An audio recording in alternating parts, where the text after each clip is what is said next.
स्वागत है बच्चों आपका हिंदी कक्षा 12वीं। आज का जो हमारा विषय है वह है पत्र लेखन। पत्र लेखन एक ऐसी प्रक्रिया है, आप देख रहे होंगे बोर्ड पे लिखा है पत्र लेखन।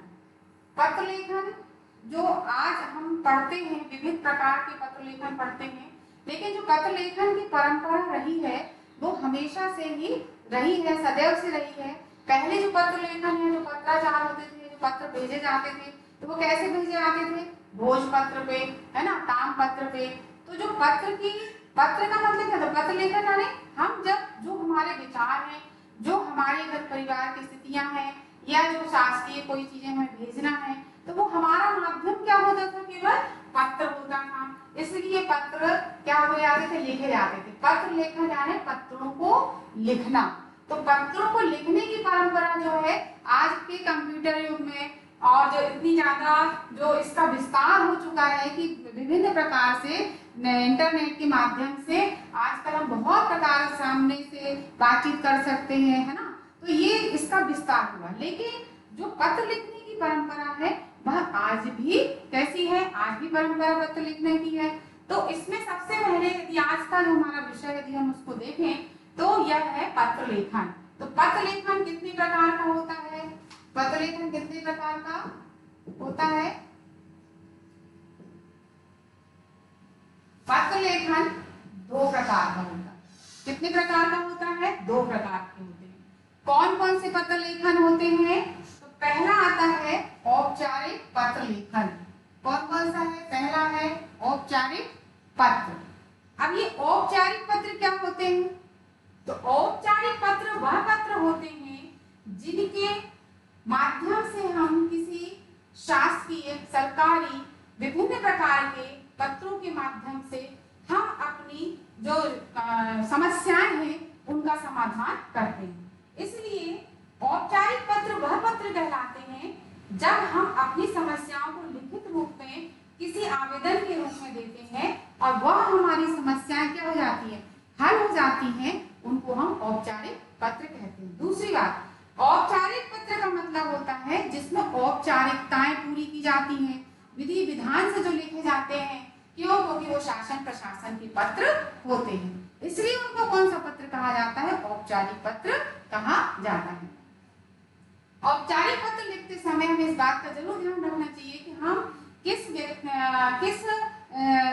विभाग में आवेदन कर रहे हैं, किस चीज के लिए हम आवेदन कर रहे हैं, और हमें उसको कौन सी हमारी शिकायत है, कौन सी हमारी समस्या है। हमें औपचारिक पत्र लिखते समय इस बात का विशेष ध्यान रखना चाहिए। तो औपचारिक पत्र के अंतर्गत विभिन्न प्रकार के पत्र आते हैं। तो ये हुआ हमारा पत्र। तो जो हमने आपको बताया कि जो पत्रों की परंपरा है वो आज से नहीं, बहुत पुरानी परंपरा है। राजा महाराजाओं के जमाने में जो पत्र लिखे जाते थे, आपने देखे होंगे विभिन्न कलरफुल उसमें पेपर पे, या जो उनके जो कपड़े चलते मखमल के कपड़े पे, भोजपत्रों पे, है ना। तो इसमें क्या एक दूसरे को मतलब जो है जानकारी मिलती थी।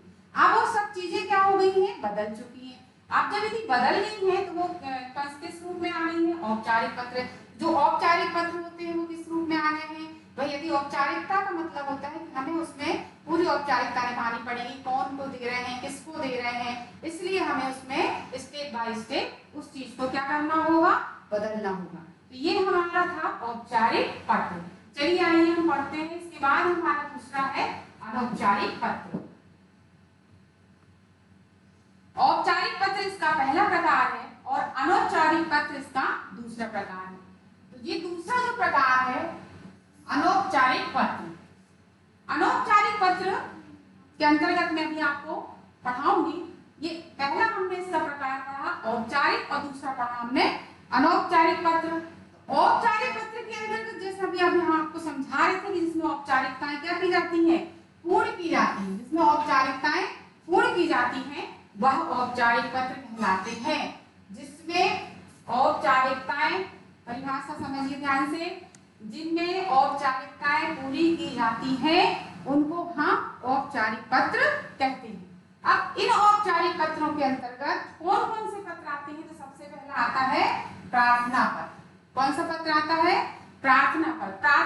प्रार्थना पत्र जैसे हमने मान लीजिए किसी से हमें कुछ कार्य करवाना है या कुछ है, किसी चीज के लिए प्रार्थना की जाती है, भाई हम आपसे ये प्रार्थना करते हैं कि आप हमारा ये कार्य कर दीजिए, तो उसके लिए हम क्या करते हैं, प्रार्थना पत्र लिखते हैं। दूसरा आता है, इसके बाद आता है हमारा शिकायती पत्र। कौन सा पत्र आता है, शिकायती पत्र। शिकायती पत्र विभिन्न प्रकार के होते हैं, जैसे मान लीजिए कि नगर निगम को स्वास्थ्य अधिकारी को लिखना है कि भाई हमारे मोहल्ले में क्या नहीं हो रही है, सफाई नहीं हो रही है, गंदगी है ना, जिसके कारण बहुत सारा क्या फैल रहा है, प्रकोप फैल रहा है, मच्छर हो रहे हैं, तो इससे बीमारी होने का खतरा है। तो इस प्रकार से ये शिकायती पत्र होता है। दूसरा कि मान लीजिए पुलिस अधीक्षक को हम लिख रहे हैं, तो पुलिस अधीक्षक के लिए हम बताएंगे कि भाई हमारे मोहल्ले में चोरी की घटनाएं बहुत ज्यादा हो रही हैं, तो आप रात में किसी गार्ड को या किसी पुलिस की ऐसी ड्यूटी लगाएं जिसके कारण चोरी की घटनाएं ना हो। या फिर किसी ऐसे जल यंत्री को कि नगर निगम में ही कोई ऐसे जल अधीक्षकों की जो जल विभाग देखते हैं, उनको हम पत्र लिख सकते हैं शिकायती पत्र में कि भाई हमारे मोहल्ले में नल नहीं आ रहा है, पानी की बहुत समस्या है, तो आप जो है पानी के टैंकर भिजवाने की क्या करें, कृपा करिए, शिकायत पत्र होता है। और अभी तो बच्चों आप लोग देख ही रहे होंगे हाल में ही कि किस प्रकार से अभी जो कोरोना वायरस चल रहा है, कितना इन्फेक्शन फैला हुआ है, तो इसमें भी हम स्वास्थ्य अधिकारी जी को क्या लिख सकते हैं, पत्र लिख सकते हैं, और पत्र के माध्यम से उनको अवगत करा सकते हैं कि भाई यहाँ पर क्या कराएं, आप छिड़काव कराएं या सैनिटाइज कराएं, ताकि मतलब जो अभी संक्रमण फैला हुआ है तो उससे लोगों का बचाव हो। तो ये आता है शिकायती पत्र के अंतर्गत। और भी शिकायतें बहुत सारे जो पत्र हैं जिनको हम लिखते हैं, तो उनको संबोधित करके और फिर उनको जो भी हमारी शिकायत है उसको, जैसे मान लीजिए बिजली विभाग को लिखना है, भाई बेसमय बच्चों की परीक्षा एग्जाम के समय में बिजली चली जाती है ना, तो हम बिजली विभाग को एक लेटर लिख सकते हैं, एक पत्र लिख सकते हैं। तो ये शिकायती पत्र के अंतर्गत आता है। फिर आता है संपादकीय पत्र। संपादकीय पत्र के अंतर्गत आता है कि जैसे मान लीजिए कोई पुस्तक का प्रकाशन हुआ, ठीक है, अब वो पुस्तकें हमारे विद्यालय में क्या करना है, चाहिए है, तो हमारे विद्यालय में यदि मान लो पुस्तकें चाहिए हैं, तो किस प्रकार से हम संपादक को क्या लिखेंगे, पत्र लिखेंगे कि भैया आप हमारे स्कूल में क्या करिए, ये बुक है जो बच्चों को विद्यार्थियों को पढ़ने के लिए चाहिए है, तो आप क्या करें, उन पुस्तकों को भिजवाने का कष्ट करें। तो इस प्रकार से संपादक को पत्र लिख सकते हैं। इसके अलावा मान लीजिए हमें कोई चीज छपाना है, भाई हमें अपने किसी विद्यालय का कुछ प्रकाशन है, हमारे विद्यालय की अच्छी शिक्षा नीति है, हमारे विद्यालय का कुछ है, तो उसके द्वारा भी हम संपादक से क्या कर सकते हैं, कॉलम बना करके उनको दे देंगे और वो संपादकीय पत्र के अंतर्गत आ जाएगा।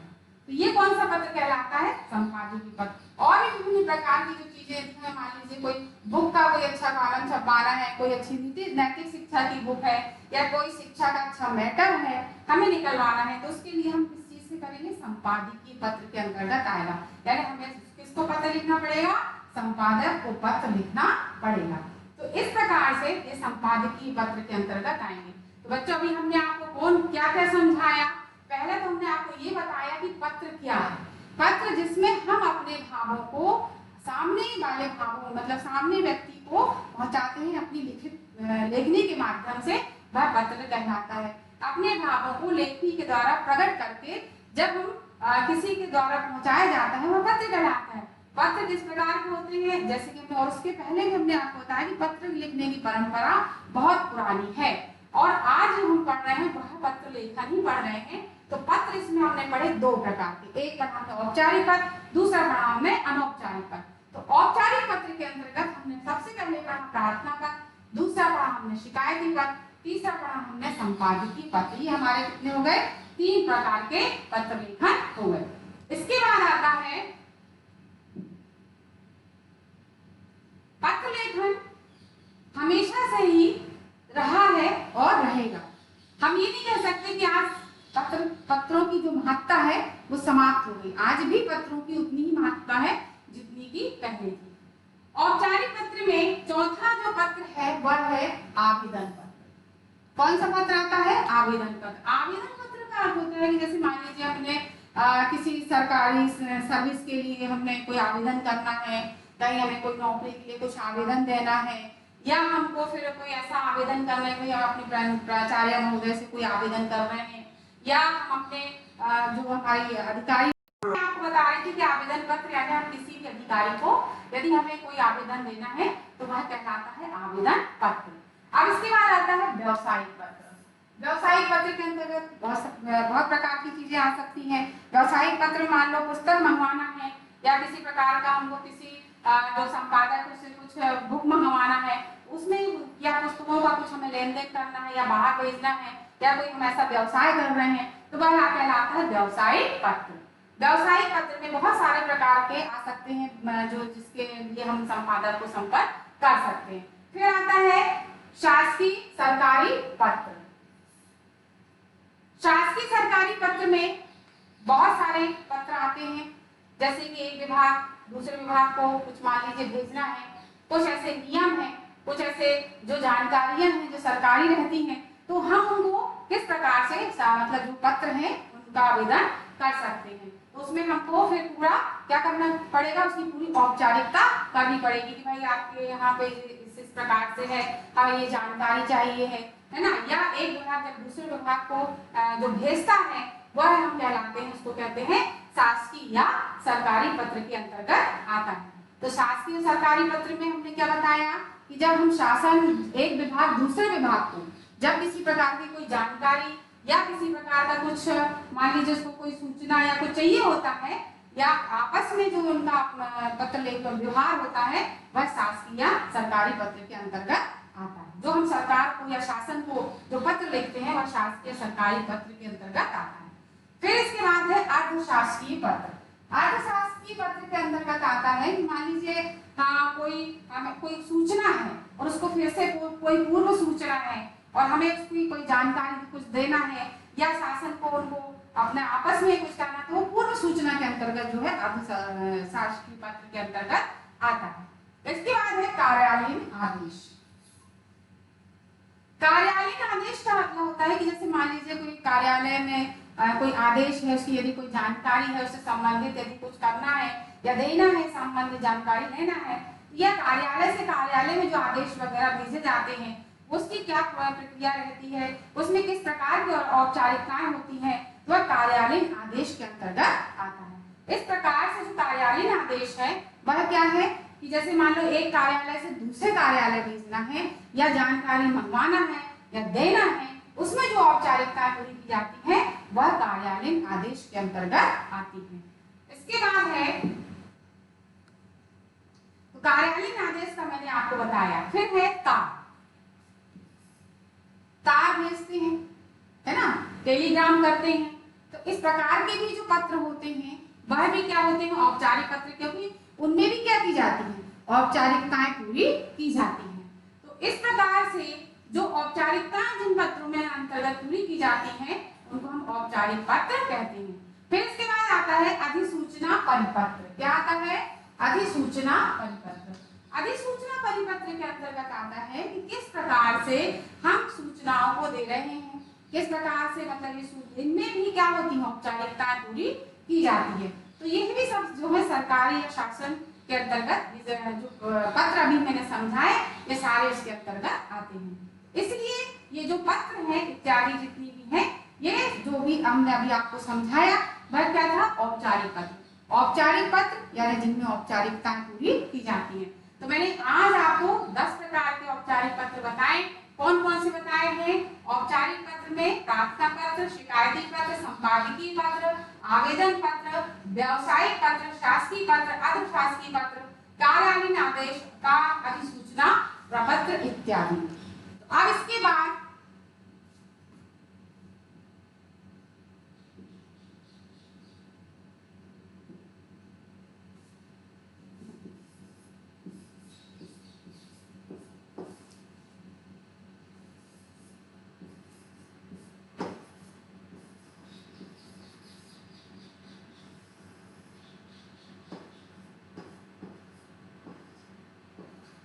अनौपचारिक पत्र। ये कौन सा पत्र आया? अनौपचारिक पत्र। अनौपचारिक पत्र का मतलब होता है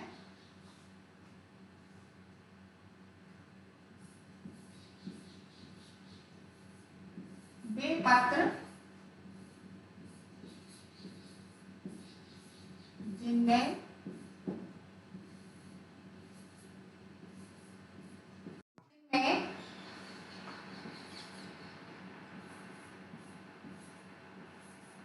औपचारिकता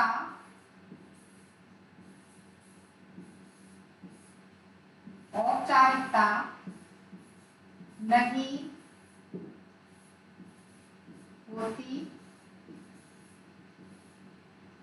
होती है, वे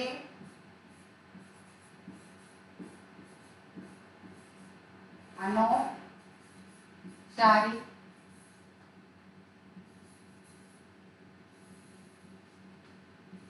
पत्र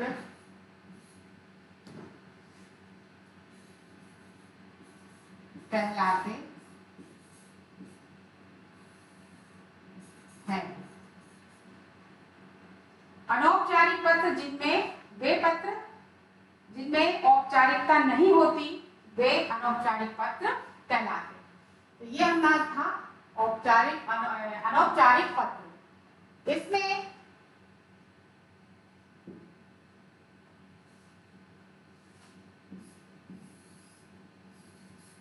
बधाई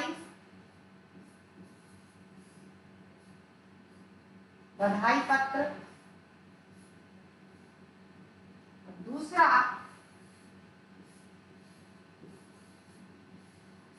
निमंत्रण पत्र।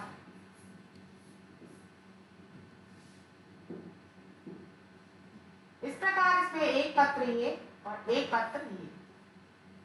अनौपचारिक पत्र जैसे मैंने बताया कि वे पत्र जिनमें औपचारिकता नहीं होती, वे अनौपचारिक पत्र कहलाते हैं। पहला इसमें बधाई पत्र, दूसरा निमंत्रण पत्र। जैसे हम कोई भाई बहनों को बुला रहे हैं या किसी मित्र दोस्त को कुछ बोल रहे हैं, शुभकामना पत्र दे रहे हैं, तो उसमें किसी प्रकार की औपचारिकता की जरूरत नहीं होती। प्रिय मित्र संजू, प्रिय मित्र संतोष, प्रिय मित्र रंजना, ऐसे का, या माता पिता को यदि हम कोई चीजें लिख रहे हैं, उनको कोई सूचना दे रहे हैं, तो उसमें किसी प्रकार की कोई औपचारिकता नहीं होती है, वे अनौपचारिक पत्र कहलाते हैं। इस प्रकार बच्चों, मैंने आपको आज पत्र लेखन में औपचारिक पत्र और अनौपचारिक पत्रों के विषय में पढ़ाया और समझाया, और अब आपको इसी प्रकार के पत्रों को क्या करना है, पढ़ना है और समझना है, और एग्जाम में पूछे जाते हैं। इसलिए विशेष रूप से आप दोनों ही प्रकार के पत्रों को क्या करिए, याद करिए, परीक्षा के लिए उनको तैयार करिए, बहुत अच्छे से पढ़िए, रजिस्टर में लिखिए और घर पे रहिए, सुरक्षित रहिए। धन्यवाद बच्चों।